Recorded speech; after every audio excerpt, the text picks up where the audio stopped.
பேரன்பு கொண்ட சொந்தங்கள் யாவருக்கும் வணக்கம். வணக்கம். இன்றைக்கி நம்ம மத்தியில் ஏதாச்சும் செய் யூடியூப் சேனல் நிர்வாகி திரு காளிதாஸ் வந்திருக்காங்க. எப்போ நம்ம சந்திக்கிறோமோ அப்போல்லாம் நம்ம வீடியோ பதிவு பண்ணுறது வழக்கமாக வச்சுருக்கோம். அந்த வகையில் இன்றைக்கி ஒரு அவேர்னஸ் சம்மந்தமாக நம்ம பேசலாம்னு நினைக்கிறோம். இப்போ இந்த குடும்ப அட்டைங்கிறது நம்மளுக்கு தமிழ்நாட்டில் கிட்டத்தட்ட 2 கோடிக்கு மேலே குடும்ப அட்டைகள் இருக்குது. அதில் வகை மாற்றம் செய்வது இல்லை புதிதாக குடும்ப அட்டை பெறுவது இதற்காகலாம் இன்றைக்கி மக்கள் எடுக்கக்கூடிய முயற்சிகள் என்பது ரொம்ப என்ன சொல்கிறாங்கன்னா, சந்திக்கிற நபர்கள் எல்லாம் ரொம்ப பிரயாசப்பட வேண்டிய இருக்குது அப்படின்றாங்க. ஆக்சுவலி இங்கே இருக்கக்கூடிய கட்டமைப்பு தான் என்ன, இதற்கான ஒரு குறைகளை தீர்ப்பதற்கோ அல்லது இந்த மாதிரி நம்ம பயன்களை பெறுவதற்கோ நாம் என்னென்ன ப்ராசஸ் பண்ணணும், அதை ஓரளவு மக்களுக்கு சொன்னீங்கன்னா கொஞ்சம் நல்லாயிருக்கும். எல்லோரும் பொதுவாக தெரியுது ரேஷன் அட்டை மட்டும்தான் காமனாக எல்லோரும் சொல்லிக்கிறாங்க. ஆனால் அந்த அட்டையிலேயே பல உட்பிரிவுகள் இருக்குன்றது எல்லாருக்குமே தெரியாது. அது ஆனால் பேச்சுலக்கில் ஒரு சில பேர் சொல்லுவாங்க, எனக்கு சக்கரை மட்டும்தான் என் அட்டைக்கு போடுவாங்க. ஒரு காலத்தில் ஒரு கொஞ்ச நாளைக்கு நம்ம வருஷத்துக்கு முன்னாடி பார்த்தீங்கன்னா புதுசாக ரேஷன் கார்டு வாங்கினா சக்கரை மட்டும் தான் போடுவாங்க தொடக்கத்தில். அது ஒரு குறிப்பிட்ட வருஷம் இருக்கும். அந்த வருஷம் வரை நீங்கள் சக்கரை மட்டும் தான் வாங்க முடியும். அதுக்கப்புறம் தான் நீங்கள் எலிஜிபிள் ஆகுவீங்க. சக்கரை கரெக்டாக வாங்குங்க, அப்புறம் எதுவும் சொல்லாமல் வாங்குறீங்களா, வீணாக்காமல் நீங்கள் பயன்படுத்துறீங்க போது ஒரு குறிப்பிட்ட காலத்துக்கு அப்புறம் தான் நீங்கள் தகுதியே அடைவீங்க அரிசி அட்டையாக மாறுறதுக்கு. இந்த மாதிரி நிறைய வகைகள் இருக்குது. இதுக்கு முன்னாடி பார்த்தீங்கன்னா வெள்ளை கலர் அட்டை, பச்சை கலர் அட்டைன்னு சொல்லி நம்ம பேப்பரில் எழுதும்போது இருந்துச்சு. இப்போ எல்லாருமே ஒரே வடிவத்தில் ஸ்மார்ட் கார்டாக வந்ததுக்கப்புறம் அதில் எப்படி நம்ம கண்டுபிடிக்கிறது அப்படின்றப்ப நிறைய கேள்விகள் இருக்குது.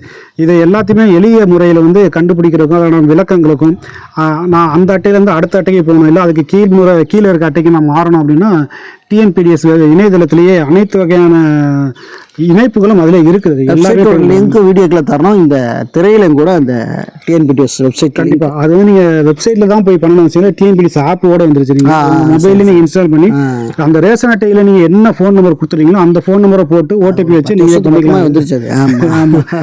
ஏன்னா இன்னும் இதோட நிறைய பேர் தெரியாமல் இருக்காங்க. ஏன்னா இந்த ஆப் மூலமாக நீங்கள் உங்கள் ரேஷன் கடையில் எவ்வளோ பொருட்கள் இருக்குது, எப்போ திறக்கிறாங்க, எப்போ ஏற்றுது எல்லாம் பார்த்து எல்லாமே அதை நம்ம ஒரு விளக்கமாக ஒரு வீடியோ போட்டுருக்கோம். ஆமாம். இப்போ நம்ம பார்க்க போகிறது இந்த அட்டைகளின் வகைகள் மாற்றத்தை பண்ணுறதுக்காக நமக்கு என்னென்ன சலுகைகள் இருக்குது, அதை எப்படி நம்ம பண்ணுறது அப்படின்னு அதிகமாக பார்க்கக்கூடிய பார்த்தீங்கன்னா இந்த மகளிர் உரிமை தொகை கொடுக்கும்போது பார்த்தீங்கன்னா அதுக்கு முன்னாடி வெள்ள பாதிப்புகள், மழை வெள்ள பாதிப்புகள், அதுக்கப்புறம் ஒரு சில பேரிடர் காலத்தில் பார்த்தீங்கன்னா பிஹெச்ஹெச் அட்டைக்கு மட்டும்தான் நாங்கள் தருவோம், என்பிஹெச்ஹெச் தரமாட்டோம்.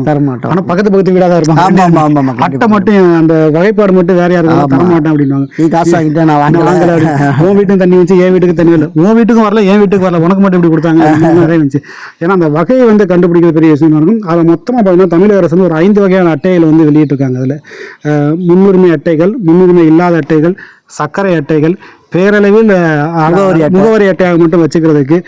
இன்னொன்று பார்த்தீங்கன்னா ஏஏஒய்னு சொல்லியிருந்தா வறுமை கொடுக்கல அரிசி மட்டும் அதிக அளவில் கொடுக்குற மாதிரி ஏஏஒய்னு சொல்லி அந்தியோதயா அண்ணா யோஜனா அந்த ஒரு இதில் வச்சுருக்காங்க. இப்போ இந்த ஏஏஒய் முதியோர்கள் மட்டும்தான் பெரும்பாலும் நம்ம வச்சுக்கிட்டு இருக்காங்க. கண்டிப்பாக இப்போ இருக்க இளைய தலைமுறைகள் யாரும் அந்த அட்டையை பயன்படுத்துறதில்ல. இப்போ இருக்க இளைய தலைமுறை பெரும்பாலும் பார்த்தீங்கன்னா பிஹெச்ஹெச், என்பிஹெச்எஸ் தான் அதிகமாக பயன்படுத்திக்கிறாங்க. அதாவது முன்னுரிமை உள்ள அட்டைகள், முன்னுரிமை இல்லாத அட்டைகள். அரசு வழங்கக்கூடிய சலுகை எல்லாமே முன்னுரிமை உள்ள அட்டைகளுக்கு தான் முதலில். பிஹெச்ஹெச் அட்டை, ஏஏஒய் அட்டைக்கு தான் ரொம்ப இம்பார்ட்டன்டான கொடுப்பாங்க. அதுக்கு அடுத்த கட்டத்தில் தான் அடுத்த வகைப்பாடு உள்ள அட்டைகளுக்கு தராங்க. இப்போ முதல்ல ஒரு அட்டை வாங்கும்போது சர்க்கரை அட்டையாக தராங்க. சர்க்கரை அட்டையை வாங்கிட்டு எதிர்காலத்தில் நீங்கள் அதை நீங்கள் அரிசி அட்டையாக மாத்திரம் எதில் நீங்கள் மாற்றிட முடியாது. ஆனால் நீங்கள் அரிசி வாங்குற அட்டையாக்காரதர இருந்துக்கிட்டு சர்க்கரை அட்டையா நீங்கள் டீக்ரேட் பண்ணணும், பின்னோக்கி யாரு விரும்புவா, அப்படி போகணும் நீங்கள் தாராளமாக மாறிக்கலாம். அது அந்த டிஎன்பிடிஎஸ் வெப்சைட்லேயே அதுக்குள்ள ஒரு அப்ளிகேஷன் இருக்குது, அதை ஃபில்அப் பண்ணி நீங்கள் மாற்றிக்கலாம்.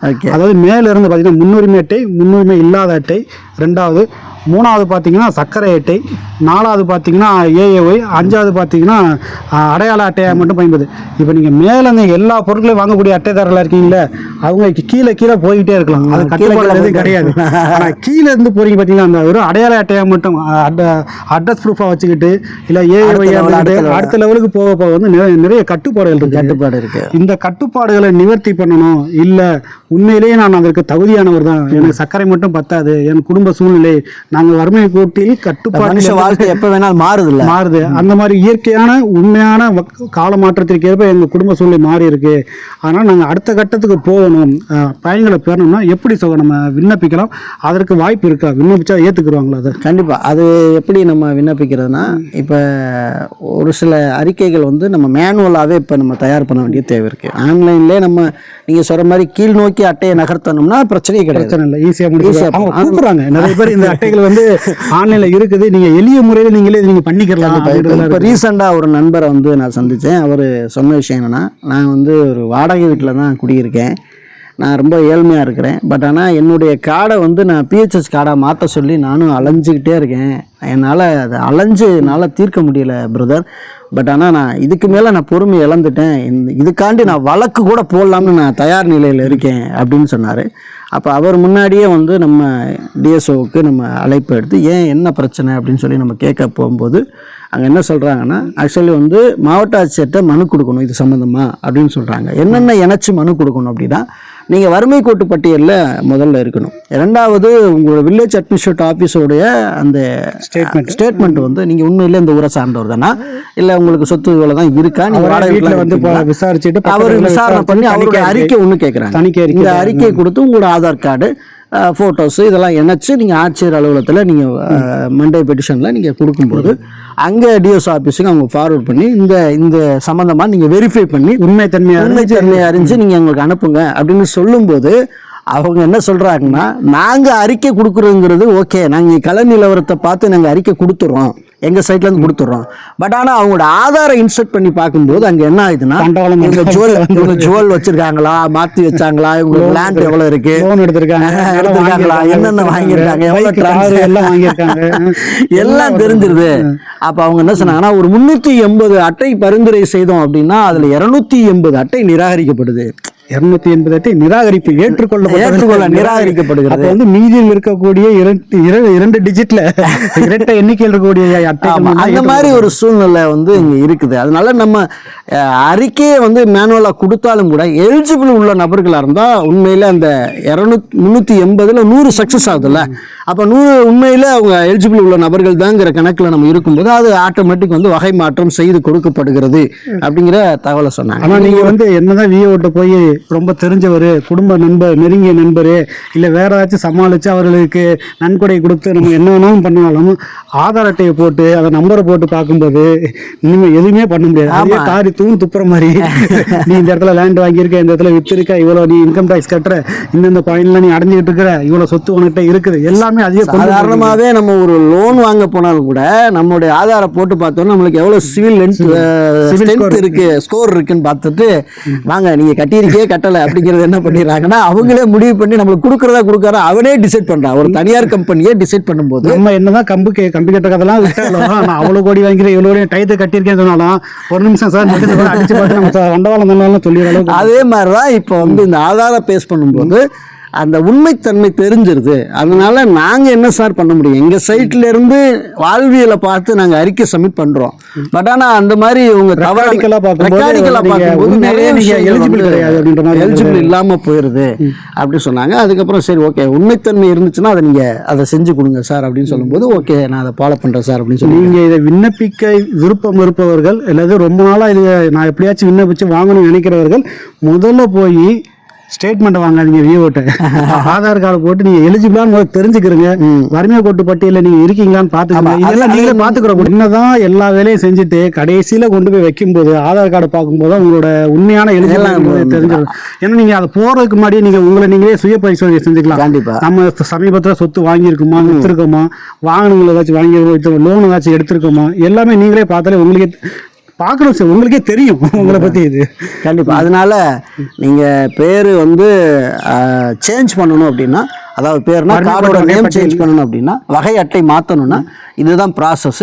நீங்கள் எலிஜிபிள் உள்ள நபர்கள்னா நிச்சயமாக இந்த தாராளமாக நீங்கள் விண்ணப்பிக்கலாம், நீங்கள் எதிர்த்து போராடலாம். நான் இப்போதான் இருக்கிறேன்றதை நீங்கள் உரிய ஆவணங்கள் அந்த நண்பர் வந்து சொன்னார், நான் எனக்கு கிடைக்கலன்னா நான் நீதிமன்றம் கட்டாயம் போவோம் பிரதர். ஏன்னா நீங்கள் போல்டாக பேசுகிறத பார்த்தா நிச்சயமாக அவர் எலிஜிபிள் உள்ள நபர் அப்படிங்கிறதுனால தான்.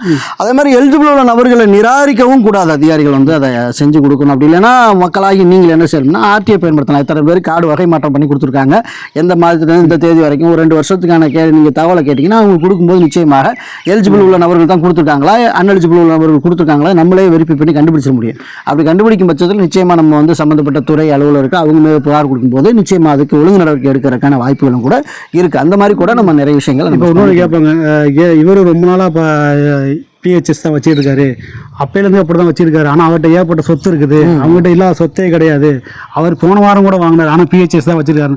ஆனால் இது எல்லாமே இப்போதைய நடைமுறைகள் இல்லை, அதுவும் மாறிக்கிட்டே இருக்கு. நீங்கள் அதையும் நான் இன்னொரு விஷயம் என்ன சொல்கிறேன்னா, இப்போ வந்து பார்த்தீங்கன்னா ஏஐ கார்டு இருக்கிறவங்களுக்குலாம் கீழே இறங்கியிருக்கு, பிஹெச்எஸ் இறங்கியிருக்கு, ஆட்டோமேட்டிக் அதுவே நடந்திருக்கு. அது எந்த விதமான கவர்மெண்ட் உள்ளடி வேலை செஞ்சு அவங்க அந்த வேலையை பார்த்துட்டு தான் இருக்காங்க. டெக்னாலஜி வளருதோ அது மூலமாக அந்த வேலை நடந்துக்கிட்டு தான் இருக்குது. அதனால வந்து நீங்கள் பிஹெச்எஸ்ல இருக்கிறவங்க கீழே இறங்க மாட்டான்னு நினைக்க முடியாது. கண்டிப்பாக அவங்களோட சொத்து மதிப்பு வந்து மாற மாற அவங்களோட தரம் உயர அடுத்தடுத்து என்ன பண்ணுறாங்கன்னா 6 மாதத்துக்கு ஒரு தடவை 1 வருஷத்துக்கு ஒரு தடவை அவங்க வெரிஃபை பண்ணி கரெக்டாக கார்டை கீழே இறக்கிட்டு தான் இருக்காங்க. அந்த ப்ராசஸ் நடந்துகிட்டு தான் இருக்குது. இப்போ ரீசெண்டாக 6 மாதத்தில் நிறைய பேர் கார்டு சேஞ்ச் ஆயிடுச்சு, ஆட்டோமேட்டிக் சேஞ்ச் ஆயிடுச்சு. ஆமாம், எனக்கே கார்டு சேஞ்ச் ஆயிருக்கு ஆட்டோமேட்டிக். நான் முன்னாடி வேறு இதில் இருந்தேன், இப்போ வேறு இதில் இருக்கிற அளவுக்கு சேஞ்ச் ஆகிருக்கு. அந்த மாதிரி ஒரு வருமானம் அதிகமாகிடுச்சு, அதனால ஆட்டோமேட்டிக்காக சேஞ்ச் ஆயிரும். அதில் எந்த மாற்று கருத்தும் கிடையாது. அதனால் பயன்பெறவங்க இந்த மாதிரி நீங்கள் பயன்பெறுங்கிறத நாங்கள் கேட்டுக்கிறோம்.